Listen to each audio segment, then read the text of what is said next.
सरसकट कर्जमाफी, शेतकऱ्याची सरसकट कर्जमाफी, शक्तीपीठ महामार्ग रद्द, शक्तीपीठ महामार्ग रद्द, शक्तीपीठ महामार्ग रद्द होत कसं नाही। धाराशिव जिल्हा काँग्रेस कमिटीच्या वतीनं या ठिकाणी आंदोलन करण्याचा महत्त्वाचा उद्देश म्हणजे परवा सरकारनं फसवी कर्जमाफी जाहीर केली। जी कर्जमाफी शेतकऱ्यांना मिळूच शकत नाही, कारण की त्याचे जर निकष तपासले आपण कर्जमाफीचे तर 90% शेतकरी त्या कर्जमाफीच्या यादीत बसू शकत नाही। त्याचं पहिलं महत्त्वाचं कारण म्हणजे ज्या शेतकऱ्यांना पूर्वी कर्जमाफीचा लाभ मिळाला आहे त्या शेतकऱ्यांना नव्याने कर्जमाफी मिळणार नाही।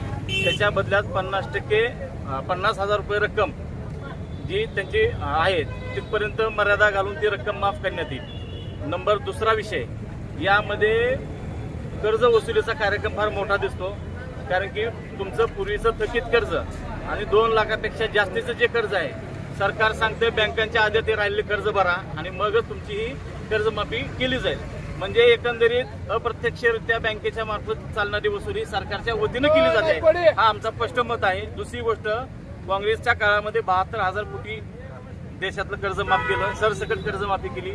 या सरकारनं निकष लादले, नोकरदार असतील किंवा इतर कोणी असतील आणि सगळे निकष तपासूनच कर्जमाफी केली जाईल। या अनुषंगानं जवळपास 90% शेतकरी यातून बाहेर पडतोय। जसं आम्ही सरसकट कर्जमाफी केली, या सरकारनं सरसकट कर्जमाफी जाहीर करावी आणि 2 लाखाचा आकडा आहे तो वाढवून देण्यात यावा।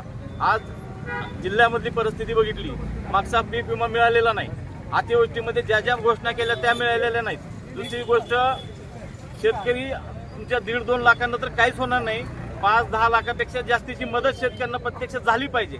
याच्यासाठी आम्ही हा लढा उभा करतो आहोत। बंटी पाटील साहेब आणि इतर मित्र पक्षाच्या आणि सर्व संघटनेच्या वतीनं कोल्हापूरमध्ये महामोर्चा काढण्यात आला। गरज नसलेला शक्तीपीठ मार्ग हाच त्याला शब्द लागू होतो। राज्यातील 12 जिल्ह्यामध्ये आणि धाराशिव जिल्ह्यातील 18 गावांमधून हा मार्ग जातोय। गरज नसलेला हा शक्तीपीठ मार्ग शेतकऱ्यांच्या अतिशय महागा मोलाच्या जमिनी, कष्टानं सांभाळलेल्या जमिनी, पूर्वजांनी ठेवलेल्या जमिनी याच्यामध्ये संपुष्टात येत आहेत आणि यामध्ये शेतकऱ्याच्या लेकराला कुठलाही लाभ नाही। दुसरी गोष्ट, हा रस्ता 25 फूट उचलून आहे, तुम्हाला साधा पान स्टॉल किंवा एखादं दुकान सुद्धा त्या रस्त्यावर टाकता येणार नाही। गुत्तेदार जगवण्यासाठी आणि अदानीचा कोळसा या रस्त्याने वाहण्यासाठी हा शक्तीपीठ मार्ग केला जातोय, हे आमचं स्पष्ट मत आहे। आम्हाला जेलमध्ये जायची वेळ आली शेतकऱ्यांना तरी आमची ती तयारी आहे, पण हा शक्तीपीठ मार्ग होऊ देणार नाही, ही आमची काँग्रेस पक्षाची भूमिका आहे।